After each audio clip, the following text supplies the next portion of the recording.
बहरहाल हमारे अनुकूल परिणाम देगा। कार्यकर्ताओं में आत्मविश्वास है और जो पिछले दिनों अपेक्षित परिणाम न निकले थोड़ी लापरवाही के कारण या अन्य कारणों से, उनका रिएक्शन भी उसमें जबरदस्त है और वो इस चुनाव में उस रिएक्शन का बदला लेगा और उस रिएक्शन में आकर निश्चित रूप से करहल एक नया इतिहास लिखने जा रहा है। पहले भी एक बार बीजेपी बड़ी ताकत से चुनाव लड़ी थी, यहाँ पे अपने केंद्रीय मंत्री को उतारा था चुनाव में। अखिलेश यादव चुनाव जीते थे, तो उस समय पे भी कुछ खामियां रही होंगी, उनको ध्यान में रखा गया कि नहीं? और इस बार लोकसभा चुनाव में भी बीजेपी हारी है। देखिए, लोकसभा चुनाव में जो भ्रम फैलाने में सफल रहे कि हम संविधान बदल देंगे, हम आरक्षण खत्म कर देंगे, और उस भ्रम में जनता आ गई और एक जो चुनाव राष्ट्रवाद की ओर जा रहा था, राष्ट्रीय नेतृत्व चुनने के लिए जा रहा था, वो संकीर्ण होकर अपने ऊपर सिमट के रह गया। और यह अब लोगों के समझ में आ गई है कि वो सिर्फ भ्रम था, झूठ का सहारा लेके चुनाव वो लोग जीते थे। उन्होंने ठगा था जनता को, अब जनता ठगने में नहीं आने वाली, काट के हंडिया बार बार नहीं चढ़ती है। सोशल मीडिया के माध्यम से और तमाम लोगों के कथन के अनुसार ऐसा दिखाई भी दे रहा है, लोग लिख रहे हैं कि वो संतुष्ट नहीं है पार्टी की गतिविधियों से। कैसे देखते हैं आप? आज संगठन के लोग तमाम इकट्ठे हुए, संतुष्ट दिखे आपको? देखिए, पार्टी की गतिविधियों से कार्यकर्ता संतुष्ट नहीं है, ये तो एक आश्चर्य का बयान सुन रहा हूं मैं, क्योंकि हमारी पार्टी ने जो काम किए हैं राष्ट्रीय स्तर पर और से लेकर मोहल्ले स्तर तक, यानी अंतिम छोर पर बैठे व्यक्ति से लेकर चांद तक जो काम किए हैं, वो गर्व करने योग्य है। इसलिए कोई कार्यकर्ता संतुष्ट नहीं है। सब कार्यकर्ता हमारे नेतृत्व से और कृतित्व, उनके कृतित्व से बहुत ही उत्साहित भी है और गर्व भी महसूस करते हैं। उसका परिणाम जरूर निकलेगा। कार्यकर्ता आज भी संतुष्ट है उन सब बातों से, मोदी जी से, योगी जी से, मोदी योगी जी के कामों से। एंटी इनकम्बेंसी कहीं पर नहीं थी, ना तो मोदी जी के लिए ना योगी जी के लिए, बल्कि पहली बार मैंने एक ऐसा चुनाव देखा था जब प्रो इनकम्बेंसी थी। तो उसी के परिणाम हम फिर हमें अनुकूल परिणाम देंगे। इस बार करहल जीतेंगे? करहल निश्चित जीतेंगे, 100% जीतेंगे।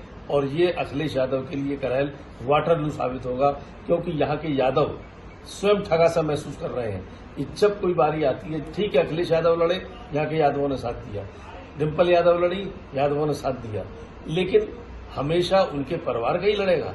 यहाँ के जो कार्यकर्ता है यादवों में, वो भी काम करते हैं, मेहनत करते हैं, जनता की भी समाज सेवा करते होंगे, और उनको यदि टिकट नहीं मिलेगी तो उन्होंने ठान लिया है कि इस बार सैफई के किसी भी कैंडिडेट को अगर उतारा गया तो हम हराएंगे। जब तक उन्हें हराएंगे नहीं, यहाँ के लोकल यादवों को नेतृत्व का अवसर मिलेगा नहीं।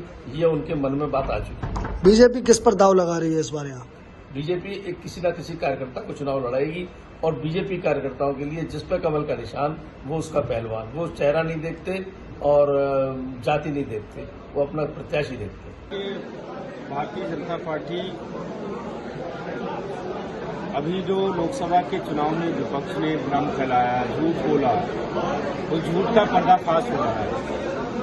समाजवादी पार्टी, कांग्रेस के लोगों ने जो संविधान और आरक्षण को लेकर भ्रम फैलाया, मैं कहना चाहता हूं हमारे कार्यकर्ता इस बात को दरवाजे दरवाजे जाए कि उन्होंने इस भ्रम को फैलाया।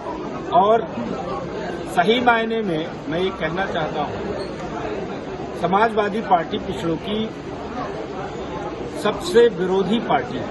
आज वो पीडीए का नारा दे रहे हैं, लेकिन मैं पूछना चाहता हूं वो डाटा उजागर करे कि समाजवादी पार्टी की सरकार में जब रोजगार की भर्तियां हुई तो उनमें कितने प्रतिशत ओबीसी जातियां, जो खासकर मोस्ट बैकवर्ड जातियां हैं, उनकी सहभागिता उनकी सरकार में हुई।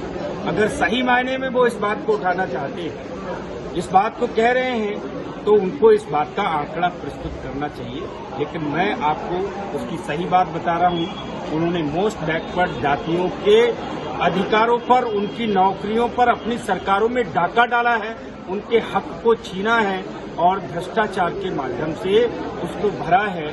और आने वाले समय में वो एक नया झूठ बोलकर फिर से सरकार बनाने का सपना देख रहे हैं। जो आने वाले समय में सफल नहीं होगा। इस बार थोड़ा भ्रम फैलाने में जरूर सफल हो गए। तो जहां तक करहल विधानसभा की बात है, हमारे कार्यकर्ता हर बूथ पर जाएंगे, घर घर जाएंगे और घर घर जाकर हम सरकार की उपलब्धियों को बताएंगे, उत्तर प्रदेश की कानून व्यवस्था को ठीक करेंगे, अपने संगठन के कांटों को ठीक करके निश्चित रूप से करहल में हम इस बार चुनाव जीतेंगे।